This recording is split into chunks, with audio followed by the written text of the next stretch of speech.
지금까지 노션으로 삶을 기록하기에 대한 대시보드를 만들어 봤는데요. 오늘은 여기에서 마지막 시간으로 이 캘린더 부분에 대한 보기를 추가해서 이 데이터베이스에서 받아오는 정보들을 다양하게 확인할 수 있는 방법을 같이 공유를 하려고 합니다. 자, 우리가 지금까지 만든 노션에는 이 액션보드 페이지에는 나의 루틴과 오늘 할 일, 내일 할 일, 그리고 독서 학습 정보들이 있었는데요. 이 오늘 할 일과 내일 할 일을 캘린더 모양으로 한눈에 보고 있었죠. 그런데 나는 이 캘린더 모양보다는 지금까지 된 일과 되지 않은 일을 한눈에 보고 싶다라고 하면 이 데이터베이스에서 보기를 추가하는 방법이 있습니다. 자, 먼저 캘린더 옆에 보기 추가를 누르면 이렇게 기존 데이터베이스를 선택할 수 있게 나오는데요.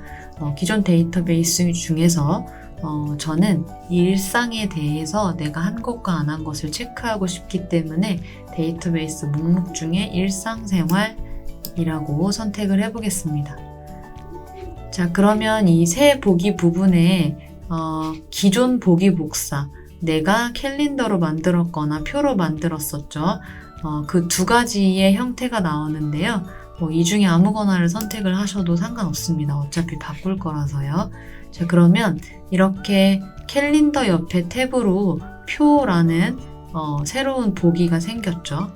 자, 나는 이러한 모양보다는 왼쪽에는 지금까지 한 일, 오른쪽에는 아직 하지 않은 일, 혹은 순서가 바뀔 수도 있습니다만 그렇게 구분해서 보고 싶습니다. 자, 그런 경우에 우리가 칸반보드라고 하는 형태가 있는데요.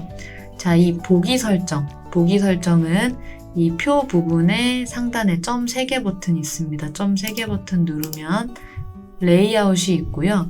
이 레이아웃에서 지금 표라고 되어 있는데 보드라고 되어 있는 것을 선택을 합니다. 자, 그러면 지금은 구분이라는 이 프렌드 사이드, 이렇게 저희가 최초의 일상을 넣을 때 넣었던 태그들로 구분이 돼서 이렇게 보드 형태로 보여지죠. 자, 이게 보드 모양이고요. 나는 한 일과 안 한 일로 구분을 할 거기 때문에 아래쪽에 가시면 그룹화 기준에서 해당 부분에 그룹화 기준을 한 번 더 눌러주시고요. 구분이 아니라 완료와 비완료인 것을 구분하기 위해 이 완료 부분에 클릭을 해줍니다. 자, 그러면 체크된 부분은 지금 내가 일상생활에서 일정을 완료한 부분, 그리고 체크되지 않은 부분은 아직 내가 완료라고 체크를 하지 않은 부분이죠. 자, 지금은 보드에 이렇게 타이틀만 나오는데 나는 이 각각 보드에 대해서 정보를 조금 더 추가해서 보여주고 싶다라고 하시면 이 점점점 버튼을 눌러서 속성 부분, 캘린더랑 동일합니다. 속성 부분에서는 지금 이 활동 타이틀만 나왔는데 여기에 구분, 이 활동의 유형을 분류하는 것도 넣을 수 있고요. 또 일정을 이렇게 넣어줄 수도 있습니다. 내가 체크하는 거에 따라서 일정을 넣어줄 수도 있겠죠. 자, 이렇게 해서 내가 보드를 완료를 할 수가 있고요.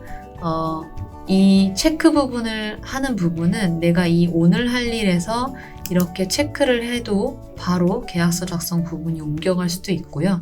또 이 부분을, 보드 부분을 클릭한 다음에 이렇게 아직 하지 않았어 라고 옮겨줘도 다시 이렇게 오늘 할 일의 일정으로 이동이 됩니다.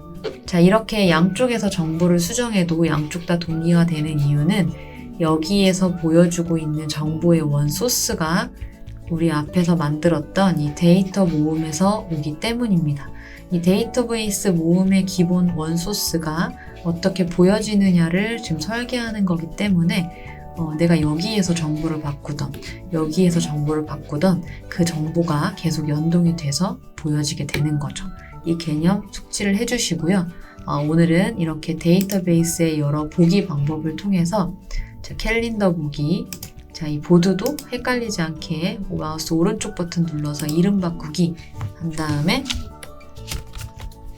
칸반 보드라고 이름을 바꿔줄 수도 있습니다. 자, 그러면 이렇게 탭을 추가해서 보기를 추가하는 방법을 통해서 조금 더 내가 가지고 있는 데이터베이스를 다양하게 보는 방법을 같이 해봤습니다.